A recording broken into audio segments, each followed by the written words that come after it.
வணக்கம் மாணவர்களே. 8ஆம் வகுப்பு அறிவியல்ல நம்ம லாஸ்ட் கிளாஸ் கெமிஸ்ட்ரி வேதியியல் யூனிட்டை பார்த்துதான். ஸோ அதை கம்ப்ளீட் பண்ணோம். உலோக போலிகள் அப்படின்னு லாஸ்ட் டாப்பிக்கை நம்ம எடுத்தோம், அப்படிதானே? மெட்டலாய்டு அப்படின்னு சொல்லிட்டு. ஸோ இந்த கிளாஸ்ல நம்ம ஜூன் மாசம் சிலபஸ் பயாலஜி அதை நம்ம பார்க்க போறோம், சரிங்களா? ஸோ பயாலஜி அப்படின்னா என்ன அர்த்தம்? அதாவது உயிரினங்கள், அதாவது வைரஸ், பாக்டீரியா, இதெல்லாமே உயிரினங்கள். இதை பத்தி படிக்கக்கூடிய இயல் அதுதான். அதுல ஃபர்ஸ்ட் யூனிட் பாத்தீங்கன்னா மைக்ரோ ஆர்கானிசம் அப்படின்னு போட்டிருப்பாங்க. மைக்ரோ ஆர்கானிசம் என்னன்னா நுண்ணுயிரிகள். அதை பத்தி தான் நம்ம டீட்டெயிலா பார்க்க போறோம். ஓகே, இந்த யூனிட் பார்க்கலாமா? சரி, இப்போ ஒரு சிச்சுவேஷன் சொல்றேன், யோசிச்சு பாருங்க. உங்களுக்கு காய்ச்சல் இல்ல சளி இதெல்லாம் வருது. அப்ப காய்ச்சல் சளிக்கு காரணம் கிருமின்னு நம்மளுக்கு தெரியும். இந்த கிருமிய கண்ணால பார்த்திருக்கீங்களா? Yes or no? நீங்களே சொல்லலாம், சாட் பாக்ஸ்ல டைப்லயே சொல்லலாம். ஆமா சார், நான் எனக்கு காய்ச்சல் வந்த கிருமியை நான் பார்த்திருக்கேன் சார், எனக்கு சளியை உண்டாக்குன அந்த கிருமியை நான் பார்த்திருக்கேன் சார், நம்மளால சொல்ல முடியுமா? இல்ல. கரெக்ட், அப்படிதானே? நம்மளால பார்க்க முடியாது. Very good. அப்போ இதுல இருந்து என்ன தெரியுதுன்னா, உலகத்துல நாம வெறும் கண்ணால பார்க்க முடியாத அளவுல மிக சிறிய உயிரினங்கள் வாழ்ந்துட்டு தான் இருக்கு. மிக சின்ன சின்ன ஆர்கானிசம்ஸ் கண்ணால பார்க்க முடியாது. அப்போ இந்த கிருமிகளை, இந்த உயிரினங்களை நம்ம கிருமின்னு சொல்றோம், பட் ஒரு ஜென்ரலான வேர்டு உயிரினங்கள்னு சொல்றோம், சரிங்களா? ஆர்கானிசம்ஸ் அப்படின்னு சொல்லுவோம். ஏன்னா கிருமினா ஏதோ நோயை உண்டாக்குற மட்டும் இல்ல, நம்ம பொதுவாகவே எல்லா கண்ணுக்கு தெரியாத உயிரினங்கள் அப்படின்னு எடுத்துறேன். அப்ப இந்த ஆர்கானிக்ஸ் எல்லாம் எப்படி சார் பார்ப்பாங்க? சயின்டிஸ்ட் பாக்குறாங்கல்ல, எப்படி பாக்குறாங்கன்னா அவங்க அதுக்கு யூஸ் பண்ணக்கூடியதான் மைக்ரோஸ்கோப். மைக்ரோஸ்கோப் தமிழ்ல மைக்ரோஸ்கோப்க்கு என்ன நேம் தெரியுமா? நுண்ணோக்கி. நுண்ணோக்கி. இப்போ இந்த வேர்டுக்கும் இந்த வேர்டுக்கும் பாருங்க, ஏதாவது லிங்க் இருக்கா பாருங்க. மைக்ரோஸ்கோப், சரியா? இந்த வேர்டுக்கு இந்த வேர்டுக்கும் லிங்க் இருக்கா? எஸ். நுண் நுண் வருது, உயிரிகள் நோக்கி, நோக்குறது. எஸ். அதாவது இந்த மாதிரி கண்ணுக்கு தெரியாத உயிரினங்களை சயின்டிஸ்ட் நாமளே எல்லாருமே, சரிங்களா, மைக்ரோஸ்கோப் வழியா பார்க்க முடியும். அதாவது தமிழ்ல நுண்ணோக்கி வழியா பார்க்க முடியும். அதனாலதான் இது நுண்ணுயிரிகள் அப்படின்னு அதை சொல்றாங்க, மைக்ரோ ஆர்கானிசம், சரிங்களா? ரைட். அதனால இவற்றுக்கு என்ன பேரு? Micro organism. அதுக்கு இன்னொரு பேர் இருக்கு, மைக்ரோப்ஸ் அப்படின்னு சொல்லுவாங்க. மைக்ரோ ஆர்கானிசம் அப்படின்னு சொல்லுவாங்க, இல்லைன்னா மைக்ரோப்ஸ் அப்படின்னு சொல்லுவாங்க. ரெண்டு நேம். தமிழ்ல பாத்தீங்கன்னா என்னது? நுண் உயிரிகள். கரெக்டா? இந்த வேட ஞாபகம் வச்சுக்கோங்க. சரி, நாம இந்த மைக்ரோ ஆர்கானிசம், அதாவது நுண்ணுயிர்களை பத்தி படிக்கக்கூடிய அறிவியல் பிரிவுக்கு, சயின்ஸ் பிரான்ச்சுக்கு தான் மைக்ரோ பயாலஜி அப்படின்னு பெயர். மைக்ரோ பயாலஜி அப்படின்னு பெயர். தமிழ்ல பாத்தீங்கன்னா இது என்ன சொல்றாங்க? நுண் உயிரியல் அப்படிம்பாங்க. நுண் உயிரியல். இயல் அப்படின்னா டிபார்ட்மெண்ட், துறை. ஒரு இதை பத்தி மட்டுமே படிக்கிறதா இயல், டிபார்ட்மெண்ட். நுண்ணுயிரியல். இந்த மைக்ரோபாலஜி அப்படிங்கிறது காலேஜ்ல ஒரு கோர்ஸ் உண்டு. மேபி உங்க அண்ணனோ அக்காவோ படிச்சிருந்தாங்கன்னா இந்த வார்த்தை கேள்விப்பட்டிருந்தீங்கன்னா நீங்க கேளுங்க. அப்ப மைக்ரோபாலஜி நீங்க என்ன படிக்கிறீங்க? ஏன்னா இதுக்கு முன்னாடி கேட்டிருக்காம இருக்கலாம், இல்லைன்னா இதுக்கப்புறம் நீங்க சொல்லுங்க, நீங்க அதுல இந்த மைக்ரோ ஆர்கானிசம் பத்தி என்ன படிக்கீங்க அப்படின்னு சொல்லுங்க, நல்லா இருக்கும், சரியா? சோ நுண் உயிர்களை பத்தி படிக்கக்கூடிய அந்த இயல் தான் நுண்ணுயிரியல். மைக்ரோ ஆர்கானிசம் பத்தி படிக்கக்கூடிய அந்த சயின்ஸோட பிரான்ச் தான் மைக்ரோ பயாலஜி. கிளியர் ஆயிட்டா? சரி, இந்த நுண்ணுயிர்கள் எங்க வாழும்? இப்ப இதெல்லாம் ஃபர்ஸ்ட் இன்ட்ரோடக்ஷன் சொல்லியாச்சு. இப்ப அடுத்து நுண்ணுயிர்கள் எங்க வாழும் அப்படின்னா, இவங்க எல்லா இடத்துலயுமே இருப்பாங்க. எல்லா இடத்துலயுமா சார்? எஸ். ஏர்ல இருப்பாங்க, காற்றுல இருப்பாங்க, வாட்டர்ல, நீர்ல இருப்பாங்க, மண்ல இருப்பாங்க, சாயில இருப்பாங்க, அண்ட் இம்பார்ட்டண்டா நம்ம பாடியில கூட இருப்பாங்க. அவர் பாடிஸ்ல கூட, நம்ம உடம்புக்குள்ள கூட இருக்காங்க. என்னுடைய கையிலே ஏகப்பட்ட மைக்ரோ ஆர்கன்ஸ் இருக்கும், என்னுடைய வாய் பக்கத்திலே இருக்கும், என்னோட கண்ணுலே இருக்கும், என்னுடைய நெத்தியிலே இருக்கும், எல்லா பக்கமும் இருப்பாங்க, சரிங்களா? உள்ளுக்குள்ளேயும் இருப்பாங்க. அப்போ இவங்கெல்லாம் என்ன சார் பண்ணுவாங்க அப்படின்னா, இவங்களுக்குன்னு சில ஒரு என்ன சொல்றது, ஒரு ஜாப், ஒரு ஒர்க் உண்டு. எல்லா ஆர்கானிசமும் ஒரே மாதிரி பண்ணாது. இப்ப எல்லா வைரஸும் நம்மளுக்கு எல்லாமே ஒரே மாதிரி பண்ணுமான்னு இல்ல. பாக்டீரியா ஒரு விதமான பண்ணும், அப்படிதானே? அப்போ இவங்க வந்து எல்லா டைமும் ஆக்டிவா இருக்க மாட்டாங்க. இவங்க எல்லா டைம்லயும் ஆக்டிவா இருக்க மாட்டாங்க. பாதகமான சூழ்நிலை அப்படின்னு சொல்லக்கூடிய அன்பேவரபிள் சிச்சுவேஷன், அன்பேவரபிள் கண்டிஷன்ஸ். இதுல இவங்க வந்து செயலற்றதா, இன்ஆக்டிவா இருப்பாங்க. ஒண்ணுமே பண்ண மாட்டாங்க. சாடி அமைதியா உட்காந்துருவாங்க. அவங்களுக்கு சரியில்லாத ஹீட்டோ, இல்ல சரியில்லாத ஒரு ஊசியோ, சரியில்லாத உணவோ, சரியில்லாத ஒரு பழக்கமோ நம்ம பண்ணிட்டு இருந்தோம்னா, அவங்களுக்கு அது அன்பேவரபிள்னா அவங்க செயலற்றதா ஆயிருவாங்க. அவங்க எப்ப செயல்படுவாங்கன்னா ஃபேவரபிள் கண்டிஷன்ல. ஃபேவரபிள் கண்டிஷன்னா என்னன்னா, அவங்களுக்கு சாதகமான சூழ்நிலை இதுல தான் அவங்க ஆக்டிவா ஆயிடுறாங்க. ஓகே அப்படின்னு சொல்லிட்டு. இப்ப நம்மளே பார்த்துக்கலாம். இதை எப்படி நீங்க புரிஞ்சுக்கலாம்னா, நம்ம உடம்புலே ஏகப்பட்ட பாக்டீரியா, வைரஸ், மைக்ரோ ஆர்கானிஸ் இருக்கு. இப்ப சளி, காய்ச்சலாம் உண்டாகுது. எல்லா டைம்லயும் எல்லாருக்கும் உண்டாகல. திடீர்னு அந்த சிச்சுவேஷன் பாத்தீங்கன்னா கிளைமேட் மாறும் போதோ, இல்லைன்னா திடீர்னு ஐஸ்கிரீம் சாப்பிடும் போதோ, இல்ல திடீர்னு ஏதாவது ஆத்துல குளத்துல குளிக்கும் போதோ, சம்திங் ஏதோ ஒண்ணு நம்ம பண்ணிருப்போம். இல்லைன்னா நார்மலா பாத்தீங்கன்னா பாடி டெம்பரேச்சர் கொஞ்சம் சேஞ்ச் ஆயிருக்கும். அதனால கூட அந்த காய்ச்சலாம். அப்போ நம்மளுக்கு வந்து தெரியாது. ஆனா அந்த மைக்ரோ அதெல்லாம் ஒரு ஃபேவரபிள் கண்டிஷன். உடனே அவங்க செயல்பட ஆரம்பிச்சுருவாங்க. இப்ப புரியுதா? ஏன் சில நாள் வருது, ஏன் சில நாள் வரமாட்டேங்குது, சில விஷயங்கள் பண்ணா ஏன் வருதுன்னு சொல்லிட்டு. இதனாலதான் டாக்டர்ஸ்லாம் நம்மள சொல்றாங்க, எப்பவுமே கிளீனா இருப்பா, எப்பவுமே வந்து நல்ல உணவுகள் சாப்பிடுங்க, சத்தான உணவு சாப்பிடுன்னு சொல்றாங்களா? இதுதான் காரணம். கரெக்டா? ரைட். இந்த மைக்ரோ ஆர்கானிசம நாம 5 பிரிவின் கீழ் படிக்க போறோம். மைக்ரோ ஆர்கானிசம் அப்படிங்கிறது நம்ம ஏதோ ஒரு ஒண்ணே ஒண்ணு தான் நினைப்போம். இல்ல. 5 பிரிவுகள். 5 பிரான்ச்சஸ் இருக்கு. 5 டைப்ஸ் அப்படின்னு சொல்லலாம். ஃபர்ஸ்ட் நம்ம எல்லாருமே கேள்விப்பட்ட வைரஸ். பேர்ல வைரஸ், தமிழும் வைரஸ் தான். அதுக்கப்புறம் பாக்டீரியா. இதையும் கேள்விப்பட்டிருப்பீங்களா எல்லாருமே? பாக்டீரியா. சரியா? அடுத்து பூஞ்சை அப்படின்னு சொல்லுங்க, ஃபங்கை. இது வந்து தமிழ்ல வந்து பூஞ்சை அப்படிம்பாங்க. பூஞ்சை. அடுத்து ஆல்கே அப்படின்னு சொல்லக்கூடிய ஆல்கே. சரியா? இதுவும் வந்து பாத்தீங்கன்னா தமிழ்ல வந்து ஆல்கா அப்படின்னு போட்டிருப்பாங்க. இதுவும் ஒரு மைக்ரோ ஆர்கானிசம். அதுக்கப்புறம் புரோட்டோசோவா. தமிழ்லயும் இங்கிலீஷ்லயும் சேம் ப்ரொனவுன்ஸ். புரோட்டோசோவா. சரியா?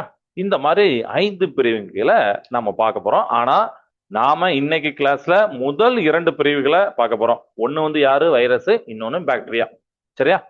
சோ வைரஸை எடுக்கும் போது வைரஸ் அப்படிங்கிற நேமே ஒரு பயமான வேர்டு தான். ஏன் சார் இப்படி சொல்றீங்க அப்படின்னு கேட்கலாம். அப்படிதானே?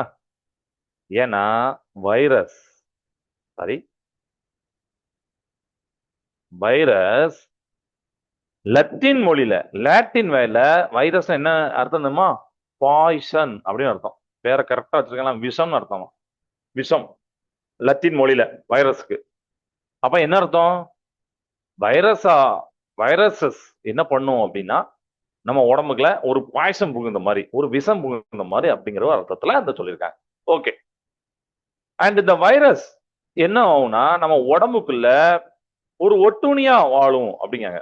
சரிங்களா? செல்லுக்குள்ள வாழும் ஒரு கட்டாய ஒட்டுண்ணிகள், பாராசைட்ஸ். பாராசைட்ஸ் இந்த வார்த்தையை கேள்விப்பட்டிருப்பீங்க. பாராசைட்னா என்னன்னா மத்தவங்களை சார்ந்து, மத்தவங்களை ஒட்டி வாழக்கூடிய உயிரினங்கள். சரிங்களா? இன்ட்ரா செல்லுலர் ஆப்ளிகேட்டரி பாராசைட்ஸ் அப்படிம்பாங்க. செல்லுக்குள்ள வாழும் கட்டாய ஒட்டுண்ணிகள் அப்படிங்கிறது. இதே மாதிரி வைரஸ் பத்தி படிக்கக்கூடிய பிரிவு படிப்பு பேரு வைராலஜி. பேர்ல இருக்கு வைராலஜி. தமிழ்லயும் அதை போட்டுறேன் வைராலஜி. சரியா? வைராலஜி. சரிங்களா? அண்ட் இம்பார்ட்டண்டா வைரஸ் சின்னதா பாக்டீரியா சின்னதா அப்படிங்கிற ஒரு டவுட் சில ஸ்டூடெண்ட்ஸ்க்கு வரலாம். வைரஸ் எல்லாம் ரொம்ப ரொம்ப சின்னது. அதுவும் பாத்தீங்கன்னா வைரஸ் பாக்டீரியாவை விட 10,000 மடங்கு சின்னவை. பாக்டீரியாவே கண்ணுக்கு தெரியாது, ரொம்ப சின்னது. இந்த பாக்டீரியா விட 10,000 மடங்கு சின்னது அப்படிங்கிற எவ்வளவு இதா இருக்கு. ஓகே. இப்ப நம்ம அடுத்து வைரஸோடைய ஸ்ட்ரக்சரை பார்க்க போறோம். ஆனா அதுக்கு நான் இப்ப போர்டில் எழுத போறது கிடையாது. வைரஸை நீங்களே பார்க்க போறீங்க. எப்படி சார் வைரஸை பார்க்க போறீங்கன்னு நினைக்கிறீங்களா? கண்டிப்பா நம்ம மைக்ரோஸ்கோப் வச்சுலாம் பார்க்க முடியாது. இங்க நம்ம என்ன பண்றோம்னா அதுக்கு நம்மளுக்கு இருக்கு அனிமேஷன்ஸ். அந்த அனிமேஷன்ஸ் யூஸ் பண்ணி நான் வைரஸை உங்களுக்கு காட்ட போறேன். எப்படிலாம் இருக்கும், டைப் எப்படி அப்படிங்கறத காட்ட போறேன். என்னோட ஸ்கிரீன் இப்ப ஷேர் ஆயிட்டு இருக்கு. ஸ்கிரீன் ஷேர் ஆயிட்டு இருக்கு. வந்துட்டா? எஸ். ஓகே, இப்போ பாருங்க எவ்வளவு அழகா இருக்கு பாருங்க.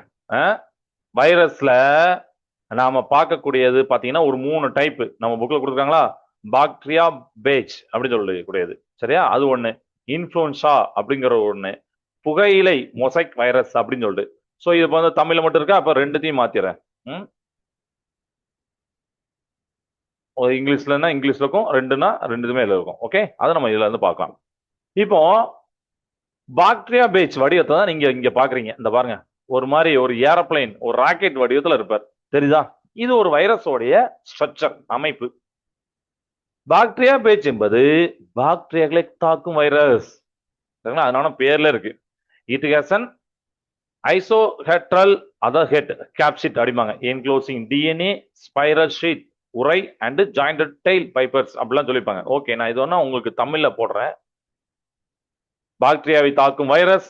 இது மேல பாத்தீங்கன்னா ஒரு கேப்சிட் அப்படின்னு சொல்லக்கூடிய ஐசோஹெட்ரல் தலை இருக்கும், உள்ளுக்குள்ள டிஎன்ஏ இருக்கும். எல்லாத்தையும் நான் பார்ட்ஸ் குறிச்சிருக்கேன் பாருங்க, சரிங்களா? கழுத்துப்பட்டை இருக்கு, நீண்ட சுருள் போன்ற உரை இருக்கு, அதுக்கப்புறம் புரத வால் அதெல்லாம் இருக்கு. இதுதான் அந்த லேண்டிங் அவருக்கு, மற்ற செல்ல போய் லேண்டிங் அவருக்கு இவர் இருக்கக்கூடியது. Okay, right.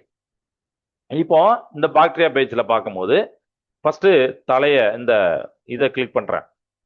தலை கேப்சிட் ஹெட் முடிருக்காங்களா, கேப்சிட் ஹெட் பலகோண வடிவிலான புரத உரை. இவர் அந்த வைரஸோட தலைப்பகுதியில் இப்படி இருக்கும்.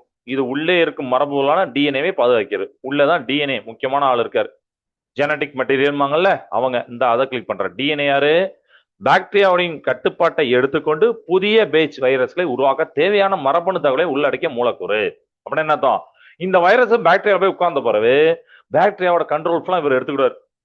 எடுத்துட்டு புதிய வைரஸ், புதிய பேட்ச் வைரஸை உருவாக்கி விட்டுறாரு. எவ்வளவு பெரிய இது! அதுக்கு தேவையான இன்ஸ்ட்ரக்ஷன், மரபணு தகவல்லாம் இந்த டிஎன்ஏ தான் இருக்கும். ஓகே, நம்மளுக்கும் டிஎன்ஏ உண்டு. நம்ம வந்து தாத்தா பாட்டி மாதிரி அதுக்கு முந்தின கொள்ளு தாத்தா அந்த அவங்களாம் வந்து சின்ன சின்ன டேட்டா நம்மகிட்ட இருக்கும், அப்படிதானே? தலைமுடி கருப்பு, சுருண்டது, கண்ணு வந்து கொஞ்சம் ஊதா கலர், இந்த மாதிரி சம்திங் சம்திங் இருக்கிறது எல்லாமே பார்த்தீங்கன்னா சின்ன சின்ன தகவல் அடங்கியிருக்கும். அதே மாதிரி தான். அதுக்கப்புறம் உரை, இந்த சீத் அப்படின்னு பார்க்க போறோம். இதுதான் உரை. விரைப்பான ஒரு வெற்று குழல் பகுதி, சுருங்கும் தன்மையுடைய இந்த உரை வழியா தான் டிஎன்ஏ செலுத்தப்படுகிறது. இது வழியா தான் டிஎன்ஏ போகும். அடுத்து மைய பகுதி, பேஸ் பிளேட் அப்படின்னு போட்டிருப்பாங்க, அடிப்பீடம். வைரஸ் வால், நாரைகளுடைய இணையும் வால் முனை பகுதி, அதோடைய அந்த வால் மாதிரி இருக்கா அது. இது ஏன் அப்படின்னா பாக்டீரியா போய் உட்கார்ந்தோடனே இந்த பாக்டீரியாவோட சோரை துளைக்க உதவும் நொதிகளை கொண்டுள்ளது. இதுதான் மையப்பகுதி. இப்ப இந்த கிரீன் கலர்ல உட்கார்ந்த மாதிரி காமிக்கா, அப்பனா ஒரு பாக்டீரியா மேல உட்கார்ந்துருக்கு அப்படின்னு நீங்க இமேஜினேஷன் பண்ணிக்கோங்க. ஓகே, பாக்டீரியா மேல இந்த வைரஸ் உட்கார்ந்துருக்கு, அதனால இந்த வைரஸ் பேர் பாக்டீரியா பேஜ். நம்ம இங்கிலீஷ்லயும் இருக்கா? Okay, good. அடுத்து ரெண்டாவது டைப் பார்க்க போறோம். இது பாருங்க, இதுவும் வைரஸ் தான். இது பேர் தான் இன்ஃப்ளூன்சா. கோள வடிவத்தில் இருக்கும். இதுலயும் பாகங்கள் இருப்பாங்க. அழகா இருக்கா? இந்த பாருங்க, ஃபர்ஸ்ட் கேப்சிட்டை நம்ம கிளிக் பண்ணலாமா? கேப்சிட் என்னது? கொழுப்பு உரைக்கு உடனே அடியில் அமைந்துள்ள ஒரு பாதுகாப்பு கோளம். இது வைரஸ் உற்பத்தியை பாதுகாக்கிறது. இதுதான் கேப்சிட். நம்ம புக்ல போட்டுறதெல்லாம் பார்ட்ஸ் போட்டிருக்கேன். அடுத்து மேற்பரப்பு புரதங்கள் அப்படிங்கறத போட்டிருப்பாங்க. மேற்பரப்பு புரதங்கள் முட்கள் மாதிரி இருக்கும்.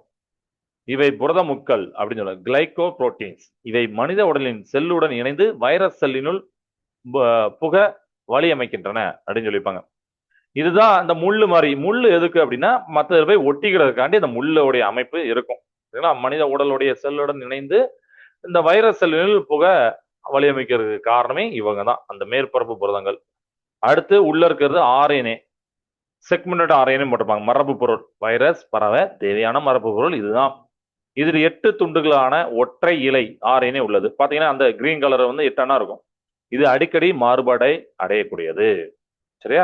இது இன்ஃப்ளூன்சா வடிவம். இந்த இன்ஃப்ளூன்சா வடிவத்தை பத்தி முக்கியம், இன்ஃப்ளூன்சா வைரஸ் பத்தி ஒரு இம்பார்ட்டன்ட் தகவல் என்னதுமா? இன்ஃப்ளூன்சா வைரஸ் என்பது காய்ச்சல் மற்றும் சளியை உண்டாக்கும் கோள வடிவ ஆர்என்ஏ வைரஸ். அப்ப தெரிஞ்சு வச்சா நம்மளுக்கு காய்ச்சலையும் அப்புறம் சளியும் உண்டாக்கக்கூடிய வைரஸ் யாருன்னா இவர் தான், இன்ஃப்ளூன்சா.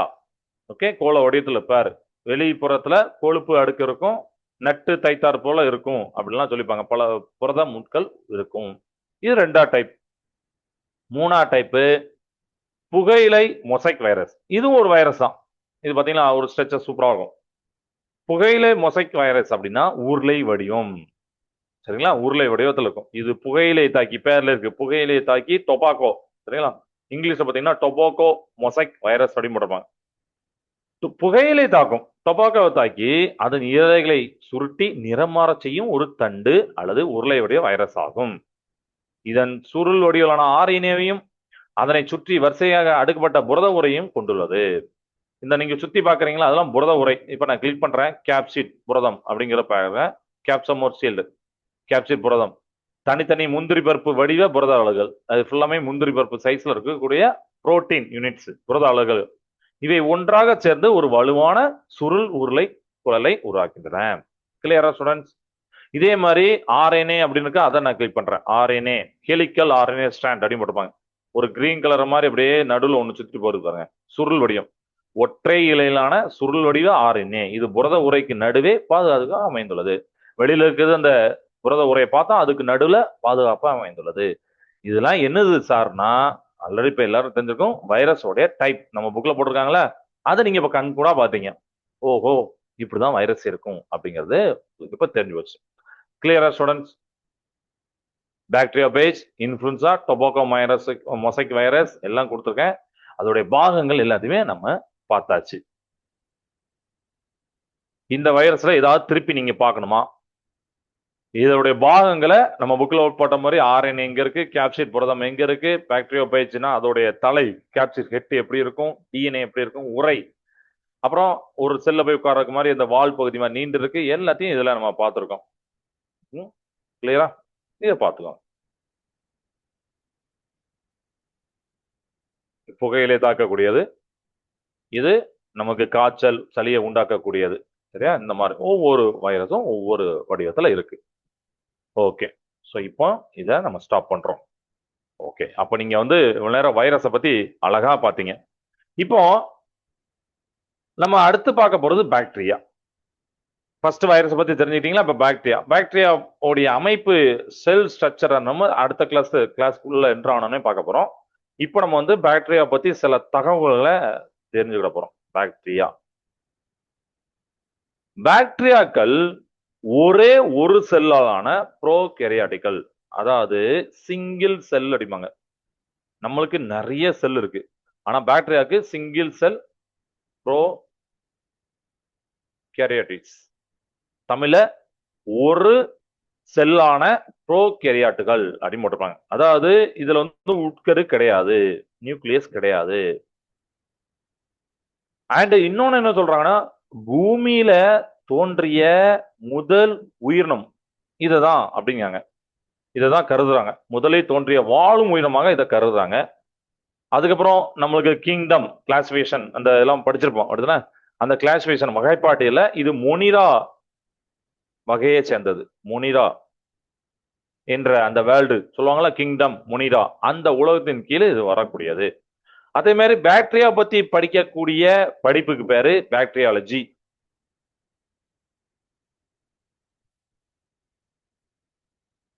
தமிழ்லயும் என்னது, பாக்டீரியாலஜி.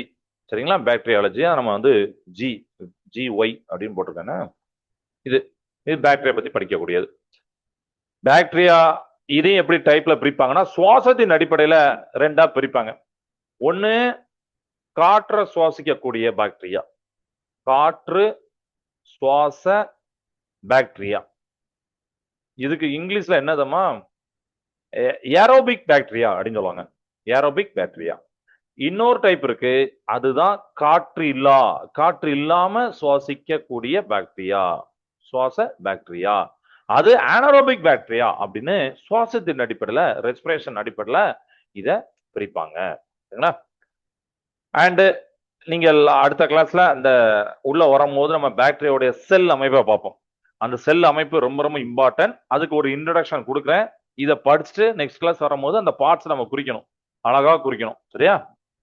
பாக்டீரியாவுடைய செல் அமைப்பு, செல் ஸ்ட்ரக்சர் என்னெல்லாம் இருக்கும்னா, பாக்டீரியாவுடைய செல் ஸ்ட்ரக்சர்ல முதல்ல செல் சுவர் இருக்கும். செல் சுவர் அப்படின்னா செல் வால், இங்கிலீஷ்ல செல் வால். இது வந்து வெளிப்புற அடுக்கு. அதுக்கப்புறம் உட்கரு பொருள் அப்படிங்கிறதுல நியூக்ளியைடு அப்படின்னு சொல்லுவாங்க. அதாவது நியூக்ளியஸ் கிடையாது, உட்கரு பொருட்கள். சரிங்களா? அது நல்லா பார்த்துக்கணும். உட்கரு அற்றவை நம்ம ஃபர்ஸ்டே சொல்லியாச்சு. நியூக்ளியஸ் கிடையாது. பட் உட்கரு பொருட்கள்னு சொல்லக்கூடிய நியூக்ளியாய்டு இருக்கும்.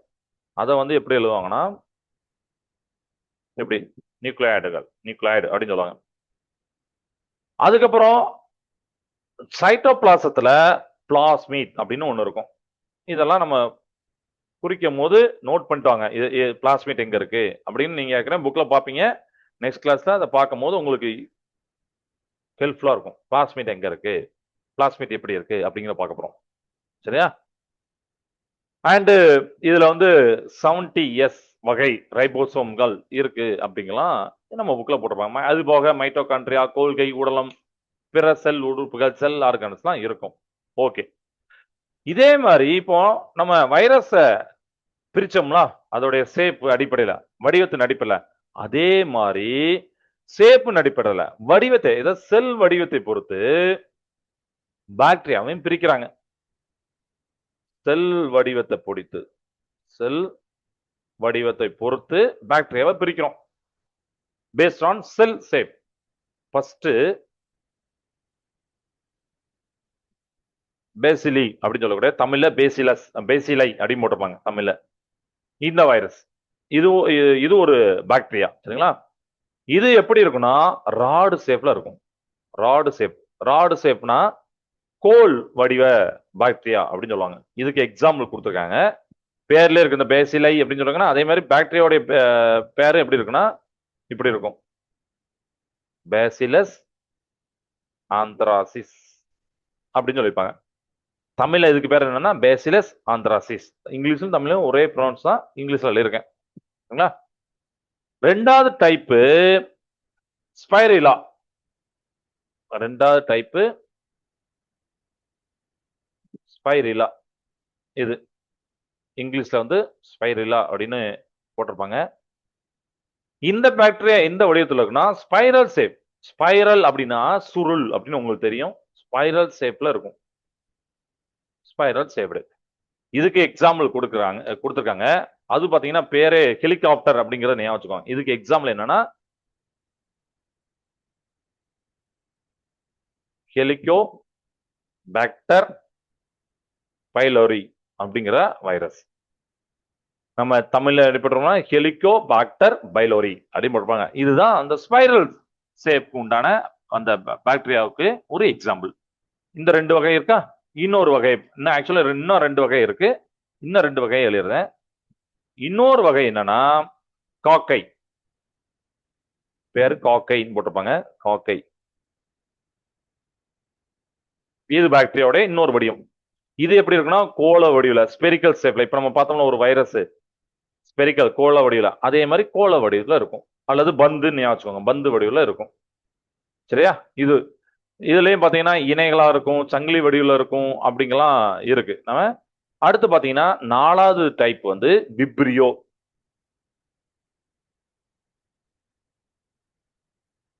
விப்ரியோ இது வந்து கமா ஷேப்ல இருக்கும். ஆச்சரியமா இருக்கும். அந்த வார்த்தையை கேட்கும் போது எப்படி இருக்குன்னா கமா ஷேப்ல இருக்குமா. தமிழும் கமா கமா போடோம்னா அதை கமா ஷேப்ல இருக்குமா. அண்டு இந்த இந்த பாக்டீரியா ரொம்ப இம்பார்ட்டன்ட். ஏன்னா இப்ப நான் எழுதுற பாருங்க எக்ஸாம்பிள், அது கேள்விப்பட்டிருப்பீங்க அந்த வார்த்தையை. எங்கேயா கேள்விப்பட்டிருக்கீங்களா? யாராவது சொல்லுங்க. விப்ரியோ காலரை, விப்ரியோ காலரா அப்படின்னு தமிழ்ல சொல்லிப்பாங்களா, அதுதான். சரிங்களா? இது சோ காலராவை உண்டாக்கக்கூடிய பாக்டீரியா தான் இது விப்ரியோ காலரா. இந்த இதை நீங்க சின்ன கிளாஸ் படிச்சிருப்பீங்க, அப்படிதானே? பின்னாடியும் படிப்பீங்க, பெரிய கிளாஸ்ல படிப்பீங்க. சோ இது எல்லாமே என்னல இருக்கோம்னா பாக்டீரியாவுடைய டைப்ஸை எழுதியிருக்கேன். சரிங்களா? பாக்டீரியாவை வகைப்படுத்தியிருக்கேன். இது போக நம்ம புக்ல கொடுத்துருப்பாங்க ஒற்றை கசைலை, ஒருமுனை கற்றை கசைலை எல்லாம் போட்டிருப்பாங்க. அதெல்லாம் நம்ம ரீட் பண்ணுங்க. நம்ம இந்த இம்பார்ட்டன்டான டைப்பை நோட்ஸ் எழுதி திருப்பி ரீட் பண்ணுங்க. வைரஸோட டைப் இதெல்லாம், பாக்டீரியாவோட டைப் இதெல்லாம் அப்படின்னு திருப்பி ரீட் பண்ணுங்க. அப்பதான் உங்களுக்கு புரியும். Okay, right. ஸோ இது போக பாக்டீரியா பத்தி இன்னும் கொஞ்சம் தகவல்களை நம்ம நெக்ஸ்ட் கிளாஸ்ல அந்த ஸ்டெல் ஸ்ட்ரக்சரை குறிச்சிட்டு அதோடைய சம்பந்தப்பட்ட தகவலை நம்ம நெக்ஸ்ட் கிளாஸ் பார்க்கலாம். ஓகே. ஸோ இன்னைக்கு பார்த்ததை ஒரு ரீகால் பண்ணிக்கலாம். அதுக்கப்புறம் உங்களுக்கு டிக்டேஷன் ஒர்க் தரேன், ஹோம் ஒர்க் தரேன். இன்னைக்கு என்ன பார்த்தோம்? யாராவது ஒருத்தர் ரீகால் பண்ண முடியுமா? நானே ரீகால் பண்ண வேண்டாமா, நீங்க ரீகால் பண்ணுங்க. ஃபர்ஸ்ட் எங்க இருந்து ஸ்டார்ட் பண்ணோம்? அந்த ஹெட்டிங் மட்டும் சொல்லுங்க போதும். நீங்க லைன் பை லைனா சொல்ல வேண்டாம், ஏன்னா கொஞ்சம் மறந்துருப்போம். Okay, I can understand. Heading மட்டும் சொல்லுங்க. ஃபர்ஸ்ட் என்ன வார்த்தை கத்துக்கிட்டோம்? மைக்ரோ ஆர்கானிசம், நுண்ணுயிரி. Okay, good. நுண்ணுயிரி என்னதான் நம்ம கண்ணுக்கு தெரியாத மைக்ரோஸ்கோப்பால பார்க்கக்கூட உயிரினம், நுண்ணோக்கி வழியா பார்க்கக்கூடிய உயிரினம், அதான் நுண்ணுயிரிகள். Very good. அதை மைக்ரோ ஆர்கானிசம் சொல்லலாம், மைக்ரோப்ஸ் சொல்லலாம். Very good. அப்புறம் அதை பத்தி படிக்கக்கூடிய படிப்பு மைக்ரோபாலஜி, நுண்ணுயிர்லாம் சொன்னேன். Okay, favourable condition. Okay, very good. அதுக்கப்புறம் இன்னொரு வார்த்தை சொன்னேன், மைக்ரோ ஆர்கானிசத்தை நம்ம 5 பிரிவுகள் கீழ் படிக்கலாம். என்னலாம் யாராவது சொல்ல முடியுமா? ஃபர்ஸ்ட் டைப் என்னது? வைரஸ். Very good. தமிழும் இங்கிலீஷ்லயும் வைரஸ். ரெண்டாவது பாக்டீரியா. ஓகே. மூணாவது பூஞ்சை. எஸ், பங்கஸ் அப்படிமாங்களா, பங்கை அப்படின்னு சொல்லலாம். நாலாவது ஆல்கே. அப்படிதானே? அஞ்சாவது புரோட்டோசோ. இதெல்லாம் உங்க புக்ல பின்னாடி பின்னாடி இருக்கு, அப்படிதானே? அதெல்லாம் நீங்க படிச்சிருப்பீங்க. Okay, super. சோ இதுக்கப்புறம் வைரஸ் பத்தி படிச்சோம். வைரஸ் வந்து லத்தீன் மொழியில பாய்சன் பேரு. அத வைரஸ் பத்தி படிக்கக்கூடியது வைராலஜி அப்படின்னு பார்த்தோம். பாக்டீரியாவுடைய 10,000 மடங்கு சின்னது அப்படிங்கிறத பார்த்தோம். ரைட்டா? அதுக்கப்புறம் உங்களுக்கு அனிமேஷன்ல உங்களுக்கு பாக்டீரியா வைரஸுடைய வெவ்வேறு வடிவங்களை காமிச்சேன். ஒரு ஒரு ராக்கெட் மாதிரி ஒருத்தர் இருந்தாரு, பந்து மாதிரி ஒருத்தர் இருந்தாரு, அப்புறம் இப்படி சுழல மாதிரி ஒரு சிலிண்டர் மாதிரி ஒருத்தர் இருந்தாரெல்லாம் காமிச்சேன். அதுக்கப்புறம் பாக்டீரியா பத்தி படிச்சோம். பாக்டீரியா பத்தி படிக்கும் போது அதுல என்ன படிச்சோம்னா, இப்போ பாக்டீரியா அப்படிங்கிறது உலகத்துல இந்த பூமியின் மீது தோன்றிய முதல் உயிரினமாக கருதப்படுகிறது அப்படி சொன்னேன். அப்புறம் ஒரு செல்லான ப்ரோகேரியாட்டிகள் இருக்கு அப்படி சொன்னேன்.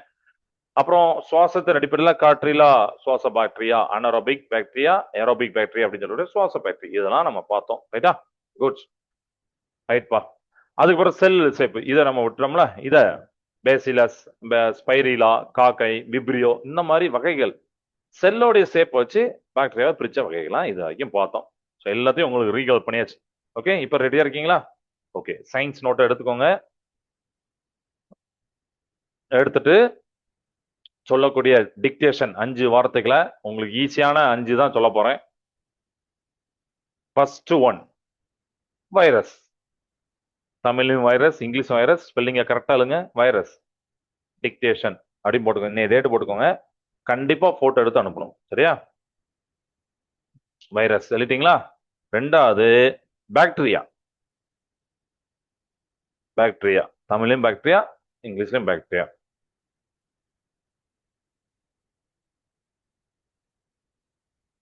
சரியா? மூணாவது பங்கை, பூஞ்சை அப்படின்னு நினைக்கோங்க. மூணாவது பூஞ்சை, பங்கை.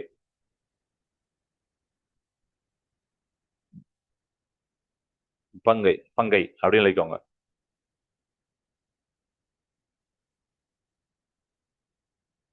நாலாவது ரொம்ப ஈஸியான வார்த்தை செல். தமிழும் செல்லு தான், இங்கிலீஷ்லும் செல்லு தான். அந்த வார்த்தையை கரெக்டா எழுதிக்கோங்க. நாலாவது வார்த்தை செல். அந்த வார்த்தையை தான் நம்ம அடிக்கடி யூஸ் பண்ணிட்டு இருக்கோம். செல்.